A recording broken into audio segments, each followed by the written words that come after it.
4e phrase que j'aurais aimé entendre. Parfois, sur les photos, parce que j'essaie d'être positif et de montrer comment est-ce qu'on peut améliorer les photos ou sur quoi est-ce qu'on doit travailler pour améliorer les prises de vue. Et donc, je dis, bah, il y a du potentiel. Qui est une manière de dire, bah, oui, mais ça ne marche pas vraiment ta photo. Qu'est-ce que ça veut dire, cette photo, il y a du potentiel? Bah, ça veut dire que j'ai vu des éléments dans la photo qui m'est présentée. S'ils étaient mieux représentés, je pense que le message passerait mieux. À supposer que j'ai compris le message initial. Et comme ils répondent à un exercice créatif, il y a quand même un contexte. Donc, je dis, il y a du potentiel, c'est t'y es presque, en fait. Et donc, qu'est-ce que c'est que ce truc de mettre dans des photos des éléments? Pourquoi est-ce qu'on fonctionne comme ça? Je dis, oui, mais non, mais ma photo, c'est ça. Ben non, il faut le mettre dans la photo. Qu'est-ce que c'est que ce truc? Je vais vous raconter, donc, regardez cette photo. Une photo que j'ai faite au Rajasthan, un voyage que j'ai fait pour Nouvelle Frontière, qui venait d'être racheté par le groupe TUI. Et ils m'ont envoyé au Rajasthan pendant un mois. Et donc là, si j'analyse cette photo avec un angle technique, ou même par la composition, la photo, il y a une répétition de bandes blanches et rouges, il y a ce personnage fantomatique qui interrompt le truc, qui a l'air de peindre. Oui, d'accord. Mais si moi je vous dis, regardez cette photo, c'est une femme, on comprend que c'est une femme. Et si je vous dis, les travaux publics en Inde, et les tâches les plus difficiles, les tâches physiques les plus difficiles, genre ramasser les poubelles, bosser dans les carrières, ce sont les femmes qui font ces travaux-là. Et donc là, la photo est lue instantanément de manière radicalement différente. Si vous avez voyagé en Inde, que vous savez que ce sont les femmes qui font les travaux publics, vous ne voyez pas la même photo que quelqu'un qui ne le sait pas. Pourquoi? À cause des éléments de symbolique contenus dans la photo. Ici, une femme qui est en train de travailler sur la peinture sur une route, juste après un pont. Est-ce que vous voyez l'ombre que vous voyez ici? C'est l'ombre du pont. Moi, j'ai fait arrêter Nouvelle Frontière, mais envoyé avec chauffeur, et je dormais dans les très beaux hôtels. J'ai passé un mois à faire des photos pour une agence de voyage. Et moi, je la vois, et je me dis, la scène est incroyable, et je fais arrêter la photo. Et là, moi, je descends, avec l'appareil un peu caché, je descends, et puis je fais une photo. Parce qu'après, elle me voit et commence à me parler. Et donc, voilà. Et donc, la symbolique. Tout est symbole. Et j'ai une autre anecdote à vous raconter. Là, ce que vous voyez, c'est une photo aérienne de Jaipur. Je vous la montre. C'est pas la photo que je vais vous raconter. Donc là, moi, pendant ce voyage, Nouvelle Frontière, j'arrive à Chandrabhaga, un petit patelin en Rajasthan. Alors, les petits patelins en Rajasthan, c'est 1,5 million d'habitants, donc vous imaginez, mais ça reste un petit patelin pour un festival religieux. Et donc, j'arrive après, je ne sais plus, 4 ou 5 heures de route. Les routes sont difficiles en Inde. J'ai beau avoir un chauffeur, je suis fatigué. Il faisait très chaud, il faisait 45 degrés. Loin de moi l'idée de me plaindre, j'étais ravi de faire ce que je faisais, mais physiquement, j'étais fatigué. Voilà. Je ne m'en plaignais pas, je vous cite juste le contexte.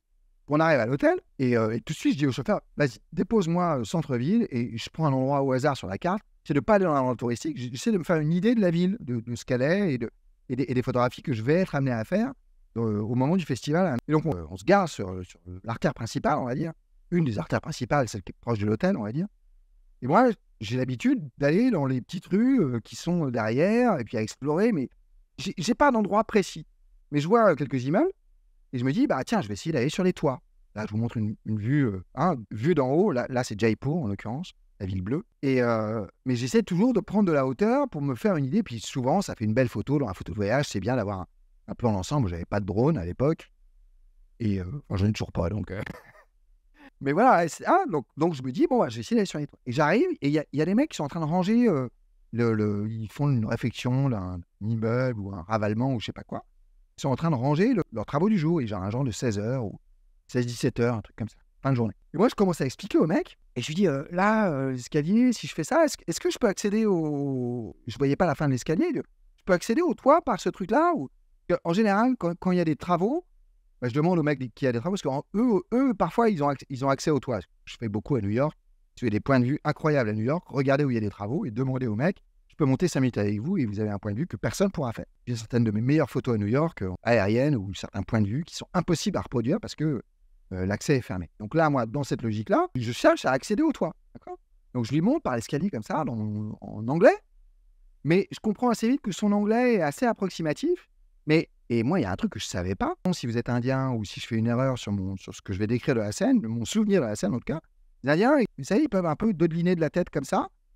Mais moi, ça faisait pas si longtemps que j'étais en Inde et j'avais en tout cas, je comprends sa réaction comme: «Oui, oui, on peut accéder au toit» et il me dit et comme il me dit, «Bah, viens avec moi», dans un anglais un peu baragouiné, on va dire et il commence à monter l'escalier et moi, je me dis: «Ah oui, génial et bah, super» et donc je me dis: «Ah bah, c'est parti». Donc là, je prends mon sac, machin et je commence à monter l'escalier.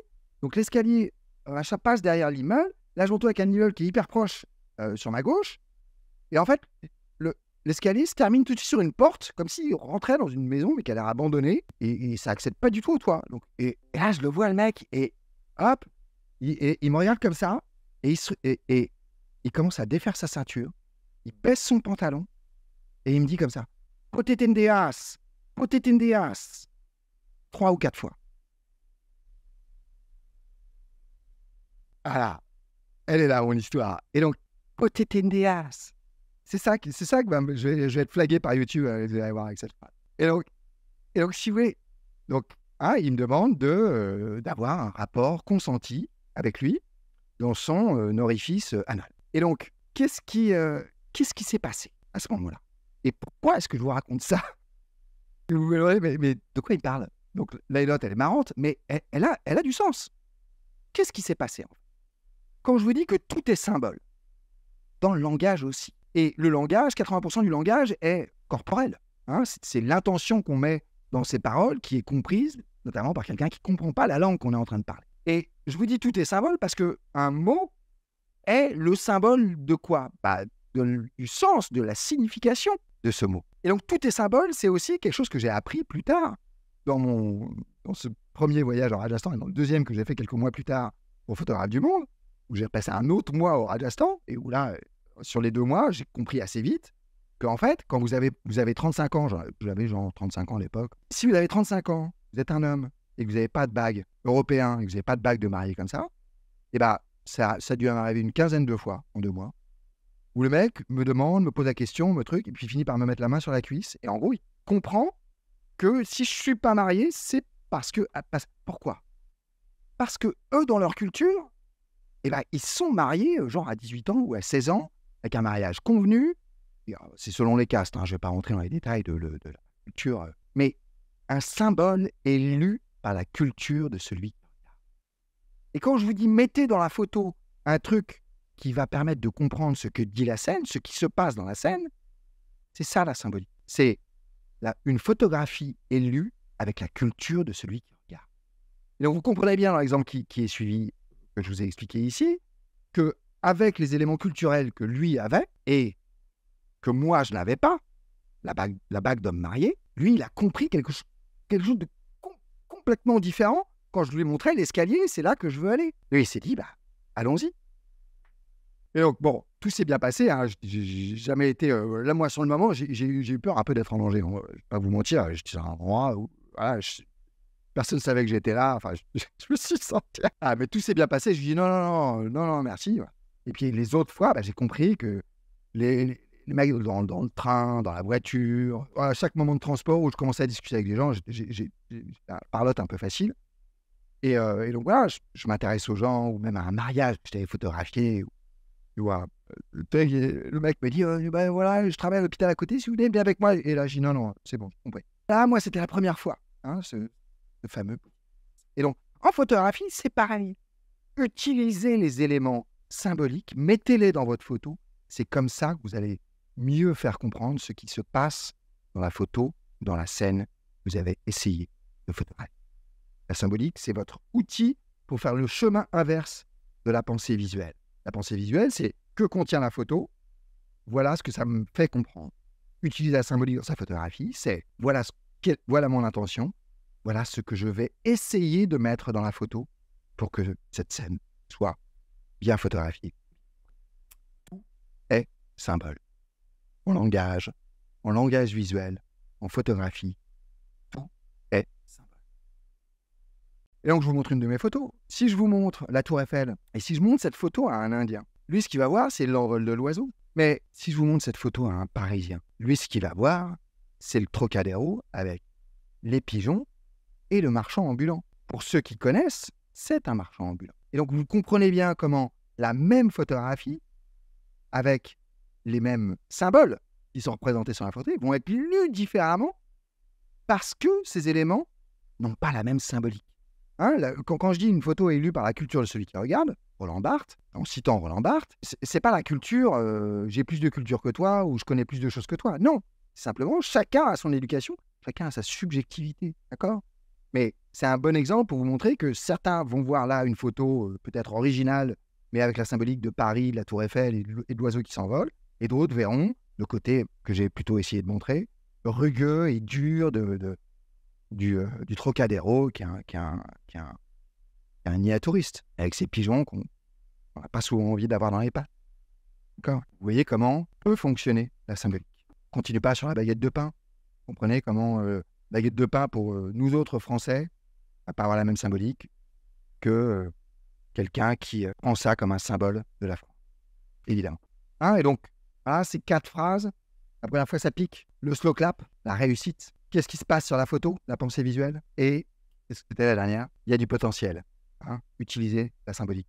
Donc, ce sont les éléments que j'aurais aimé apprendre beaucoup plus tôt dans ma photographie et que je vous propose de vous enseigner dans le programme L'Étincelle. Le programme L'Étincelle, c'est ce que j'appelle, je reprends ce qui s'appelle une pratique délibérée.